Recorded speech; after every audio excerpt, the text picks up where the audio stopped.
Jai Hind to all the soldiers and all the viewers who are watching this video. A very warm welcome to all of you in this YouTube channel National Cobra Cadet. This is Cadet Hemant in front of you to teach you the first lesson of the NCC. मैं आज NCC का पहला lesson पढ़ाने जा रहा हूँ जिसका नाम है द NCC.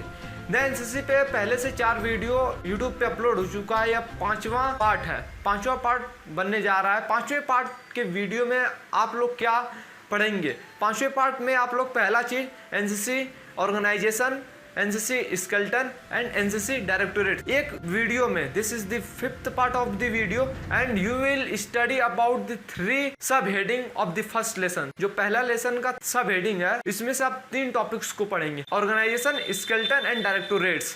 तो इन 3 चीज के बारे में चलिए पढ़ते हैं. So let us move towards the white board.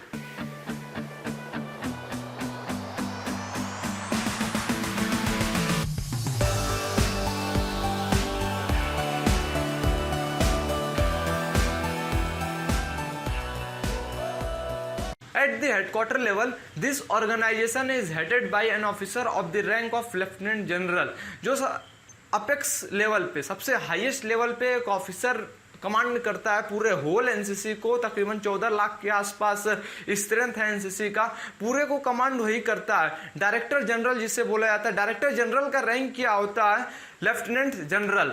और लेफ्टिनेंट जनरल के बाद उसे कुछ ऑफिसर्स असिस्ट करते हैं. जैसे कि यह डायरेक्टर जनरल अभी नाम ले लिया तो आपको थोड़ा कंफ्यूजन हो गया होगा, यह कहाँ से आ गया नया चीज. इसको मैं आपको चार्ट की मदद से भी समझाऊंगा. अभी यहाँ पे एक आपको ओवरव्यू दे देता हूँ. जैसे कि आर्मी में, एक आर्मी का आपको मोटा मोटा एग्जाम्पल लेके चलता हूँ. जैसे आर्मी में चीफ ऑफ आर्मी स्टाफ होता है, COAS जिसको बोलते हैं, चीफ ऑफ आर्मी स्टाफ. इस समय कौन है? मनोज मुकुंद नरवणे जी हैं, जनरल साहब, जनरल मनोज मुकुंद नरवणे जी हैं. उसी तरह इन सेम वे इसमें भी सबसे टॉप लेवल पे एक अधिकारी है, रैंक क्या है? Lieutenant general. और जिस जगह पे हैं जैसे COAS chief of army staff, उन्हें बोला जाता है, इनको क्या बोला जाता है? डायरेक्टर जनरल बोला जाता है. अब यहाँ पे रैंक का थोड़ा खेला है. लेफ्टिनेंट जनरल, आपको इस रैंक को थोड़ा समझना पड़ेगा. उस रैंक को समझाने के लिए आपके लिए व्हाइट बोर्ड पे लाया हूँ. और इसमें आपको क्या फायदा होने वाला, इसमें एब्रीविएशन फॉर्म में मैं लिखा हूँ ताकि आपको इसके साथ यह भी पता चले कि एब्रीविएशन कैसे लिखा जाता है रैंक का. और इसके साथ ही साथ तीनों सेनाओं का रैंक लाया हूं. कौन सा रैंक है? कमीशन रैंक है, क्योंकि इसमें अभी फिलहाल कमीशन रैंक का ही बात हो रहा है. अगर आपको जरूरत पड़ेगा वैसे मैं आपको स्क्रीन पे डिस्प्ले कर दूंगा इसके साथ नॉन कमीशन रैंक का भी, तीनों सेनाओं का, आर्मी, नेवी, एयरफोर्स का. सबसे पहले जो यहाँ पे बात हुआ है लेफ्टिनेंट जनरल. लेफ्टिनेंट जनरल यह रैंक आपको कमांड कर रहे हैं, वहां डायरेक्टर जनरल है. अब इसके बाद 2 अन्य officer of the rank of major general, 5 brigadier और another civil official assist him. अब इतना 14 लाख का मैं बता दिया स्ट्रेंथ है.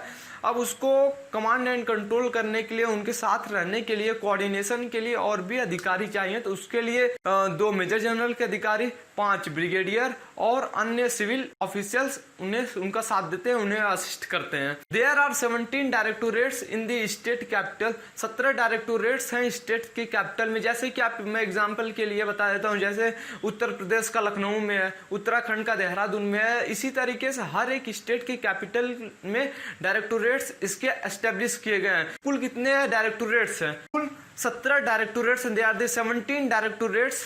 मैं सब डायरेक्टोरेट्स का नाम आपकी स्क्रीन पे डिस्प्ले कर देता हूं, आप वहां से देख लीजिए. जैसे कि उत्तर प्रदेश, महाराष्ट्र, दिल्ली, राजस्थान, यह सब आपके डायरेक्टोरेट्स हैं.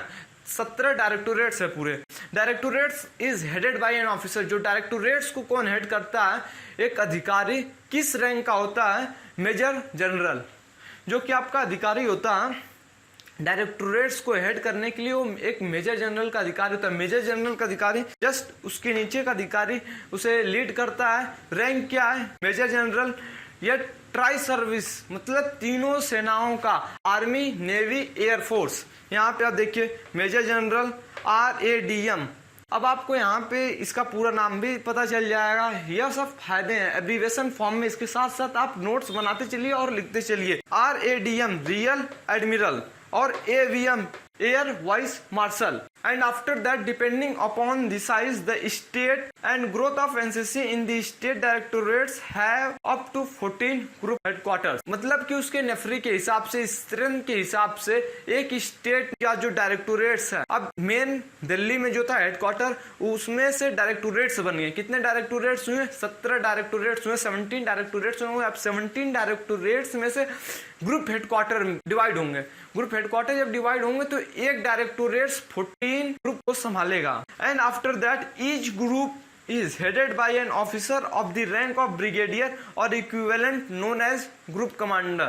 अब हर एक ग्रुप को जो कमांड करेगा, जो लीड करेगा, वो उसका रैंक क्या होना चाहिए? ब्रिगेडियर रैंक होना चाहिए, कम से कम ब्रिगेडियर रहना चाहिए। वो उसे लीड करेगा, नोन एज ग्रुप कमांडर, जिसे बोला जाता है group commander. And after that और इक्विवेलेंट, यहाँ पे जो इक्विवेलेंट है, यहाँ से आप देखिए ब्रिगेडियर, ब्रिगेडियर के बराबर कौन है? ये तीनों सेनाओं का हो सकता है, brigadier, commodore and air commodore. अब उसके बाद हम चलते हैं, each NCC group headquarter control 5 to 7 battalions commanded by lieutenant colonel और कर्नल और इक्विवेलेंट। हर एक ग्रुप, जैसे कि आपका एक ग्रुप में डिवाइड हो गया, हर एक ग्रुप 5 से 7 बटालियंस को कमांड करता है। उसमें के जो बटालियंस को जो कमांड करता है, उनका रैंक क्या होता है? लेफ्टिनेंट कर्नल और इक्विवेलेंट।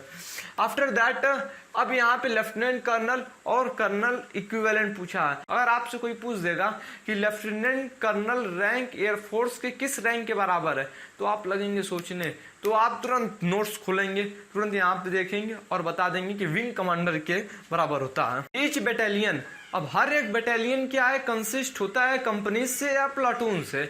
और वो जो कंपनी और प्लाटून होते हैं, वो स्कूल लेवल पे रहते हैं, यूनिवर्सिटी में रहते हैं, कॉलेजेस में रहते हैं। और उनको कौन कमांड करता है? एनओ कमांड करते हैं, associate national cadet corps officer उन्हें कमांड करते हैं। There are 2 very important institute who gives the training to the ANOs. ANOs को 2 इंस्टीट्यूट ट्रेनिंग देता है, एक तो आपका कंपट्टी में है और एक आपका मध्य प्रदेश ग्वालियर में है। तो पहला जो है कि आपका ऑफिसर्स ट्रेनिंग स्कूल, यह जो कंपट्टी में है, और नेशनल कॉलेज फॉर वुमेन, यह आपका ग्वालियर में है। Both these institute work under the director general, ये डायरेक्टर जनरल के अंडर में काम करते हैं। इनका कोई डायरेक्टोरेट से लेना देना नहीं रहता, ये डायरेक्ट हेडक्वार्टर लेवल से इन्हें कमांड किया जाता है। डायरेक्टर जनरल कमांड करते हैं। इस समय का डायरेक्टर जनरल कौन है? आपको ऐसा क्वेश्चन को, जो कि जीके टाइप क्वेश्चन रहता है, उससे आपको हमेशा अपडेट रहना चाहिए। इस समय के डीजी कौन है? राजीव चोपड़ा। रैंक क्या है? आपको रैंक लिख देना है, या लेफ्टिनेंट जनरल, आर्मी से lieutenant general Rajeev Chopra, PVSM, AVSM. And after that the cadets are divided into 3 division for the sake of training. Training की वजह से 3 भागों में बांटा जाता है। पहला सीनियर डिवीजन और सीनियर विंग, दूसरा जूनियर डिवीजन और जूनियर विंग, तीसरा गर्ल्स डिवीजन। ये जो डिवीजन है और विंग है, यह डिवीजन जो होता है बॉयज के लिए होता है, विंग जो होता है गर्ल्स के लिए होता है। जूनियर डिवीजन बॉयज के लिए होता है, जूनियर विंग गर्ल्स के लिए होता है, और गर्ल्स डिवीजन गर्ल्स तो हैं ही।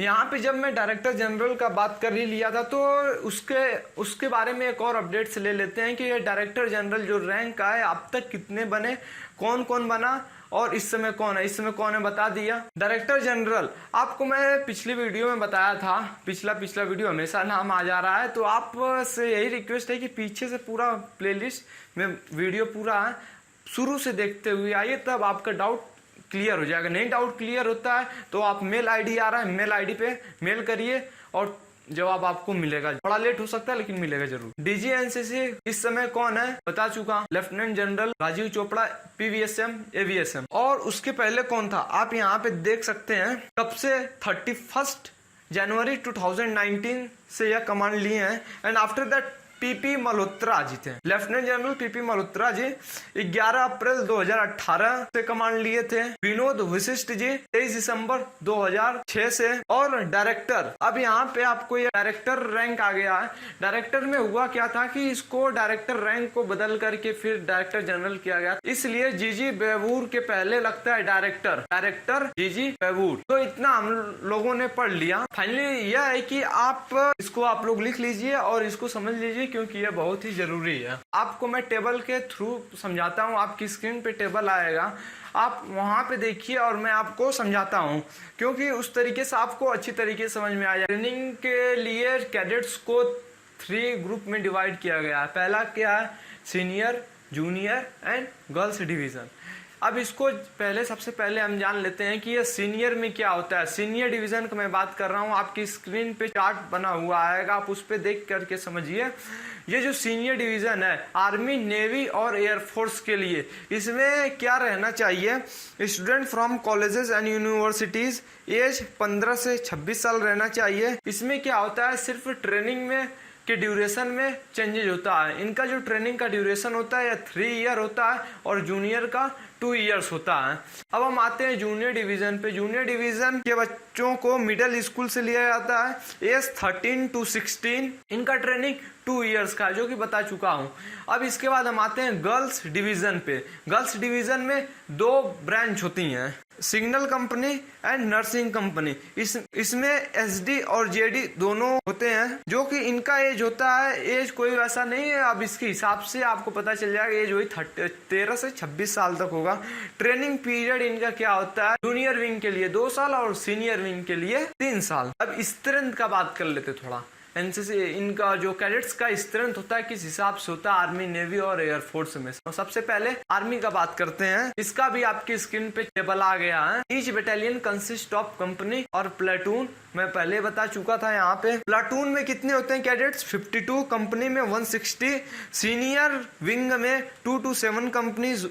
अब यहाँ से आप कैलकुलेट कर सकते हैं, 1 company is equal to 160 cadets, that is 320 to 1120 cadets. JD and JW, each troops has 100 cadets and each battalion has at least 1 troop. And in senior division and senior wing each battalion consist of platoon और company. And after that let us move towards the navy. Navy पे हम आते हैं, navy का chart को देखते हैं और समझते हैं। Each battalion consist of division, SD और SW. Each division consists of 50 cadets, 200 to 400 cadets. Junior division and junior wing, each battalion consists of troop 100 cadets. JD, JW, each battalion consists of at least 2 fleets. Battalion also known as squadron. It carries about 200 cadets. 1 squadron is equal to 200. 1 fleet is equal to 100. आप इस chart को notes पे बना लीजिए और इसको ध्यान में रखिए, इसका जो स्ट्रेंथ है। तो मैं इस वीडियो में साथ में लेकर के चला ऑर्गेनाइजेशन, इसका स्केलेटन और इसका डायरेक्टोरेट्स। अब